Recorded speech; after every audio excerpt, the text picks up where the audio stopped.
I think we're in a low-key recession. So I think that we're going to probably go through a couple of very difficult revisions of old data.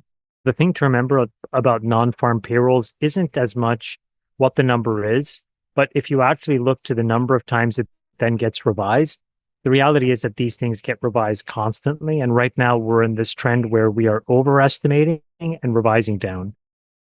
Sachs mentioned this, that was the same with GDP. So we are, I think, in a tough situation. The US economy shrank by 1.6% in the first 3 months of 2022, then by another 0.9% in the next 3 months.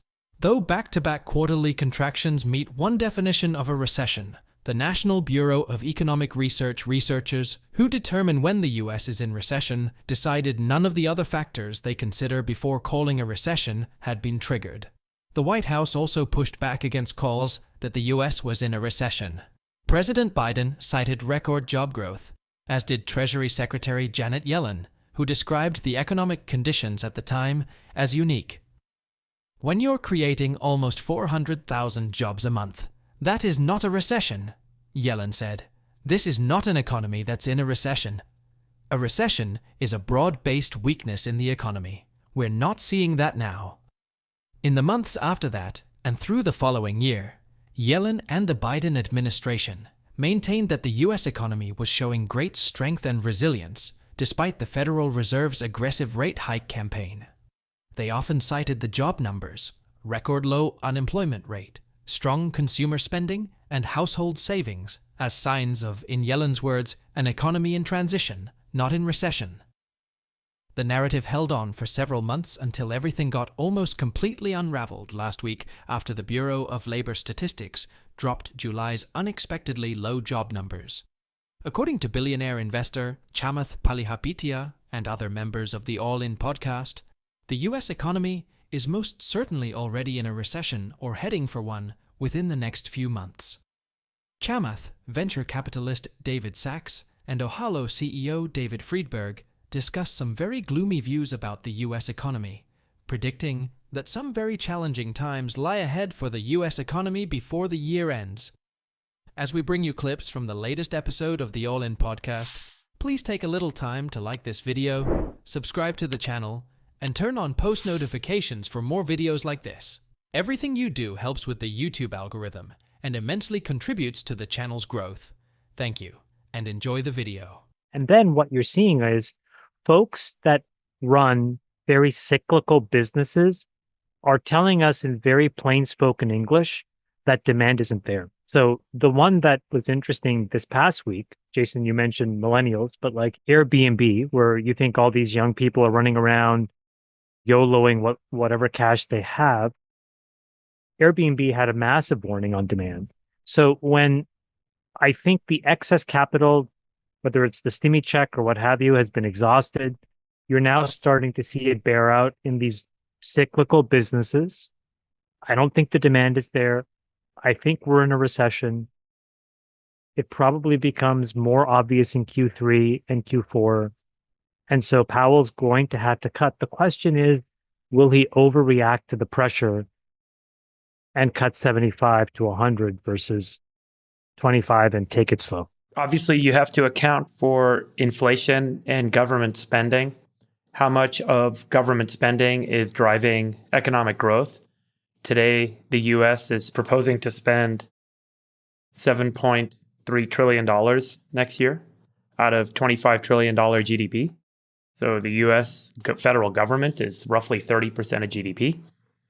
And we obviously still are tackling inflation. The real question is how much of the economy is growing because of productivity gains in the sector of the economy where people are making things and doing things versus the government using its ability to tax and borrow to drive growth in the economy by inflating numbers, by pushing revenue onto businesses, by pushing capital into the markets, by creating levered trades in the markets using their borrowing capacity and their taxing capacity. So that's the thing I remain concerned about. I mentioned this last week. I remain highly concerned about many sectors of the economy that are deeply challenged right now. particularly the industrial sectors, the manufacturing sectors, the agricultural sectors, but services and software sectors where you can raise prices and you have a nice high margin business, you can continue to grow and look good. But there are many parts of the global economy and the U.S. economy that are pretty challenged right now. I had lunch with a very prominent investor yesterday who's very plugged in with the hedge fund community. And he said that the sentiment shift, I'd say, again, within hedge funds, professional investors, public market investors, had been very sudden, that people were now very worried about the risk of a recession. And I do think that the Airbnb revenue that Chamath cited is a big factor. Airbnb's stock went down 15% in one day on soft demand. And what's driving all of this is consumer weakness, or at least fear of consumer weakness. You mentioned the rise in unemployment. It went from 4.1 to 4.3% month over month.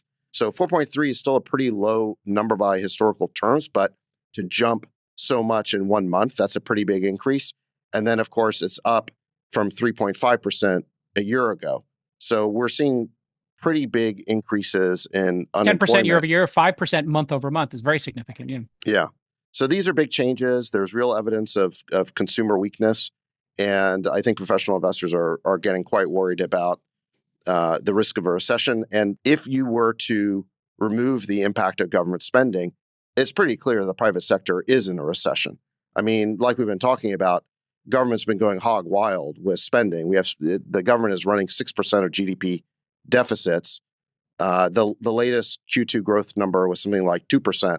So if you force government to live within its means and to cut its way back to balance, we would definitely be in a recession. We'd have a negative growth rate. So I do think that the economy is looking pretty shaky all of a sudden. Whether we actually tip over into recession in the next few months, I'm not sure. According to the latest report from the Bureau of Labor Statistics, the U.S. economy added just 114,000 jobs in July, while the unemployment rate climbed from 4.1% in June to 4.3% in July, marking its highest level since 2021. This unexpected rise in unemployment has triggered the SAM rule, which suggests that a recession is occurring when the 3-month average unemployment rate increases by more than half a percentage point within a year. Fed data shows that the current SAM rule reading stands at 0.53%, up from 0.43% in June. Although the SAM rule has historically been accurate, its creator, economist Claudia Sahm, has suggested that this might be an exception. I am not concerned that at this moment we are in a recession, the American economist said after the rule was triggered. This time really could be different. The SAM rule may not tell us what it's told us in the past because of these swings from labor shortages, with people dropping out of the labor force, to now having immigrants coming lately. That all can show up in changes in the unemployment rate, which is the core of the SAM rule. CEO of Bank of America Brian Moynihan also agrees that the US is not in recession, neither is one on the horizon in the immediate future. During a CBS appearance on Sunday, Brian said he has not seen a recession on the horizon of the US economy and applauded US President Joe Biden and the Fed for managing to achieve a soft landing for the US economy after inflation soared to multi-decades highs in 2022. The members of the All In podcast team disagree with these views for multiple reasons. Here are more clips. It is crazy expensive how like prices have gone up like 50 to 100% on like everything at the supermarket. And this is like, it's basically impossible. We can afford it. We can deal with it. But like a large percentage of people, this is a big deal in terms of like, now you have to budget your life and you spend less. Nat and I, when we're here in Portofino, we go in the morning to the fishmonger and we'll buy, fish for the family. It is unbelievably expensive. And, we always think to ourselves, how is it possible that folks can actually choose to eat healthy and local? If they want to, it's next to What was a impossible. branzino? What was a whole fish? Tell us. If you want to have like locally caught sole, it's like 48 euros a kilogram. Wow. Okay. And like, it's expensive. And it's expensive feels like for more all than a kinds restaurant. So to feed a family of 7, which is what we are, you'll have to spend, $150, $200. It's not sustainable. It's not something that can that make sense for enough people anymore, because that probably used to be $40 or $30. But Freeberg is right. Like, we're in a real serious problem because it's like these systems have remained the way that they have been for a very long time. And while other industries like the tech industry have captured all these incredible efficiencies, but the problem is that then these other industries are what supports everyday people's everyday lives. And in the absence of a way to actually reduce cost and improve quality, you end up where we are today. And I don't think that that's sustainable. About recession, Jason. I mean, yeah, look, I've been predicting the same recession, but I think one of the reasons why it might finally come now, first of all, you've got a lot of investors are suddenly worried about it. There's been a big sentiment shift. I think the other thing is I don't think we know all the bad news yet. Unknowns. Yeah. Well, none of us were tracking the yen carry trade it was something we may have heard of, but it's not like we were actively thinking about it until this past week. And the question is, how many more things are out there like that? And I also think that the pattern with this administration has been to hide the ball. They hid Biden's senility for years. I think the MO of this administration has been to hide the ball. And any good news they would have reported. Do you think that they're reporting all the bad news? I don't. I think there's more bad news that's going to come out after the election because there's too many incentives for people to hide it. Investors are growing more confident that the global economy is on track for a soft landing, where inflation eases without a major slowdown in economic activity despite higher interest rates. According to Bank of America's August Global Fund Manager Survey, released on Wednesday, 76% of respondents believe a soft landing is the most likely scenario for the global economy over the next 12 months. This is the highest percentage predicting such an outcome since May 2023. A striking 93% of investors predicted lower short-term rates within the next 12 months, reflecting the highest level of confidence in declining rates in the past 24 years. Do you think the Fed will announce a rate cut at the next FOMC meeting in September? How will such moves affect the US economy and asset prices? Let us know your thoughts in the comments section below. Also, ensure you like this video, subscribe to the channel, and turn on post notifications for more videos like this. Thanks for watching.